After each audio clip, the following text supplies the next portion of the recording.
Assalamualaikum warahmatullahi wabarakatuh. Berjumpa kembali dalam pembelajaran morfologi tumbuhan. Kali ini kita akan membahas topik tentang penyerbukan dan pembuahan yang merupakan pembahasan yang akan kita tinjau dari morfologi bunga. Nah, baik. Penyerbukan atau polinasi adalah jatuhnya serbuk sari pada kepala putik. Ini untuk golongan tumbuhan berbiji tertutup, atau jatuhnya serbuk sari langsung pada bakal biji untuk tumbuhan berbiji terbuka atau telanjang. Nah, adapun pembuahan sendiri itu adalah terjadinya perkawinan, yaitu persatuan atau peluburan menjadi satu antara sel telur yang terdapat dalam kantong lembaga di dalam bakal biji dengan satu inti yang berasal dari serbuk sari. Bunga yang mengalami proses pembuahan ini, kepala sarinya akan pecah atau membuka dan mengeluarkan serbuk sari, yang pada akhirnya serbuk sari sampai ke kepala putik terjadi penyerbukan. Nah, apabila serbuk sari jatuh pada kepala putik yang cocok, maka serbuk sari akan berkecambah. Terjadilah bulus serbuk sari yang tumbuh menuju ke arah bakal biji. Setelah serbuk sari mendarat di kepala putik, maka akan membuat tebung serbuk sari melalui panjang tangkai atau tangkai yang menghubungkan kepala putik dan ovarium. Kemudian, butir serbuk sari akan mengirim sel sperma ke ovarium. Nah, terjadilah pembuahan yang akan menghasilkan pembentukan benih. Benih inilah yang akan dilepaskan dari tanaman induknya dan akan tumbuh menjadi tumbuhan untuk melanjutkan siklus reproduksinya selanjutnya. Untuk macam-macam penyerbukan itu, kalau berdasarkan asal serbuk sarinya terbagi menjadi 4, yaitu penyerbukan sendiri atau autogami, kemudian penyerbukan tetangga, geitonogami, penyerbukan silang, alogami, dan penyerbukan bastar, hibridogami. Nah, penyerbukan sendiri ini kan macamnya itu lebih mendasar karena hanya melibatkan bunga. Jika penyerbukan ini terjadi,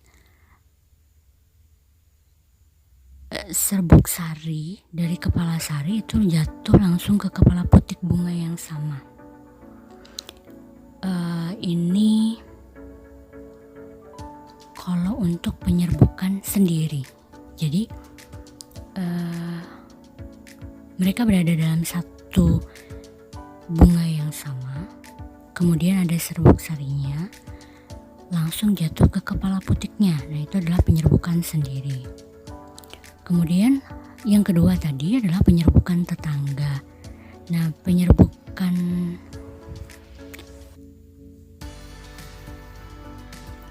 tetangga ini atau yang disebut dengan geitonogami itu adalah penyerbukan yang terjadi jika serbuk sarinya berasal dari bunga lain. Maksudnya begini, serbuk sari itu jatuh ke kepala putik pada bunga lain, tapi bunga itu masih terletak pada tumbuhan itu sendiri. Penyerbukan tetangga terjadi saat bunga jantan dan bunga betina pada tumbuhan tersebut tidak berada dalam satu bunga, sehingga membutuhkan 2 bunga dalam tumbuhan yang sama untuk melakukan proses penyerbukan. Jadi tumbuhannya sama gitu ya. Nah, berikutnya untuk yang ketiga yaitu penyerbukan silang, ialah jenis penyerbukan yang lebih kompleks. Artinya serbuk sari jatuh ke kepala putik bunga lain yang berbeda tumbuhan, tapi masih sejenis. Nah, macam penyerbukan yang serbuk sarinya berasal dari bunga lain pada tumbuhan lain yang masih sama dan sejenis yang sama gitu ya, seperti itu. Penyerbukan silang ini itu menghasilkan peningkatan keragaman genetik karena berbagi dan mencampurkan informasi genetiknya gitu untuk menghasilkan keturunan. Perpaduan 2 sifat tumbuhan induk seperti itulah, karena dia silang kan. Nah, kemudian yang keempat yaitu penyerbukan bastar atau dikenal juga dengan hibridogami. Itu adalah Proses saat serbuk sarinya berasal dari bunga lain pada tumbuhan lainnya yang berbeda jenis atau setidaknya mempunyai satu sifat beda. Serbuk sari jantan itu jatuh ke kepala putik bunga lain yang berbeda varietas, kemudian menghasilkan varietas maupun spesies baru. Nah, untuk lebih mudahnya sebenarnya bisa dilihat di gambar. Jadi ada gambar penyerbukan sendiri, itu putik sama benang sarinya ada pada satu bunga yang sama. Kemudian yang kedua tadi adalah penyerbukan tetangga. Ini artinya mereka masih dalam satu tumbuhan yang sama tapi kuntum bunganya beda.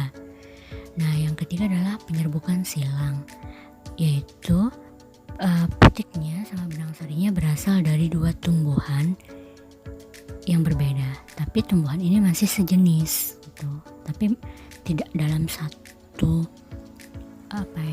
tumbuhnya tidak sama gitu. Nah, kemudian yang berikutnya yang keempat tadi ini yang dia sudah beda varietas, dan ini nanti sebenarnya semakin ke beda ke arah varietas yang berbeda ini, kemungkinan untuk berkembangnya semakin sedikit sebenarnya, karena kan ada sudah sifat beda itu. Nah, itu tadi untuk macam penyerbukan berdasarkan asal dari serbuk sari. Nah, ada lagi macam penyerbukan berdasarkan perantaranya atau polinatornya. Yang pertama itu adalah penyerbukan dengan bantuan angin atau anemogami. Selanjutnya adalah penyerbukan dengan bantuan hewan atau zoidiogami. Lalu ada penyerbukan dengan bantuan air, hidrogami. Kemudian ada penyerbukan dengan bantuan manusia atau antropogami. Sesuai dengan namanya, tentu saja macam penyerbukan ini dibantu secara maksudnya oleh masing-masing perantara. Nah, untuk penyerbukan dengan bantuan angin ini bantuannya adalah secara alami oleh angin yang berhembus. Penyerbukan dengan angin ini memiliki istilah anemogami tadi ya. Jadi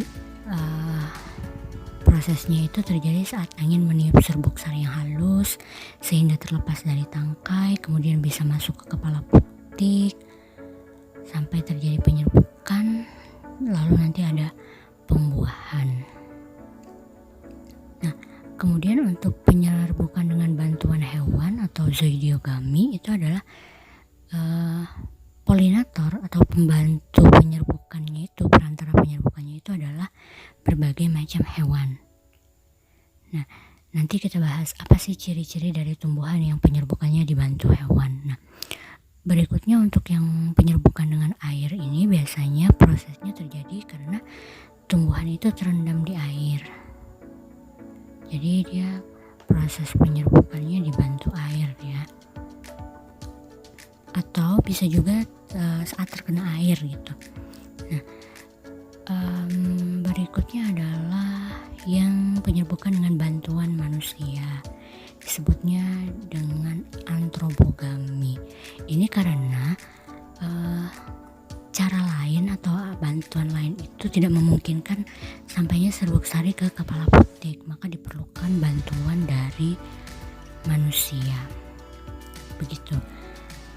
Atau tadi istilahnya antropogami ya. Nah, kita bahas dulu satu-satu.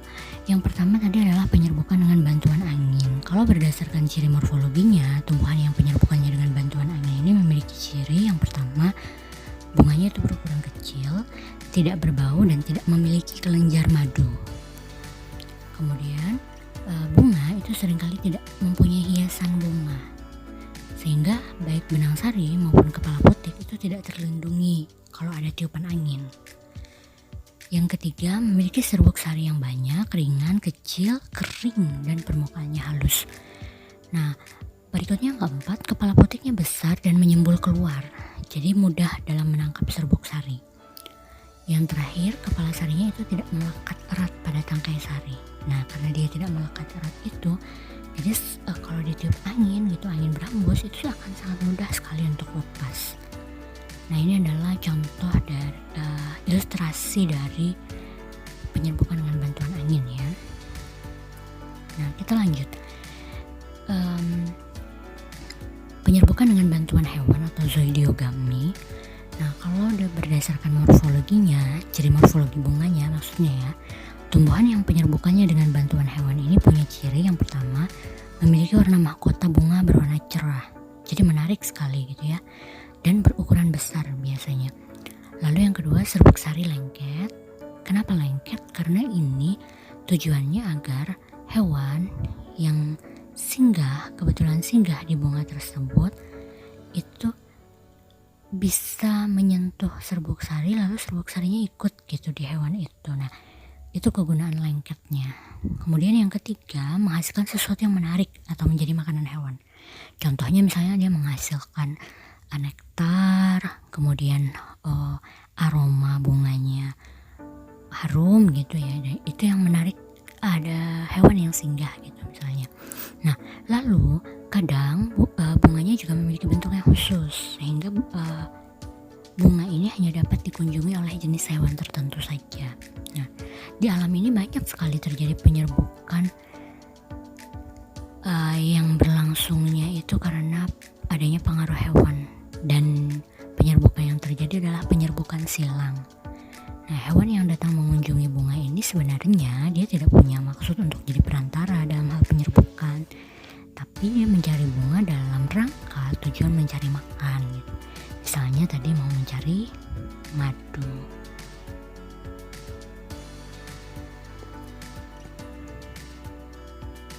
Nah, ini adalah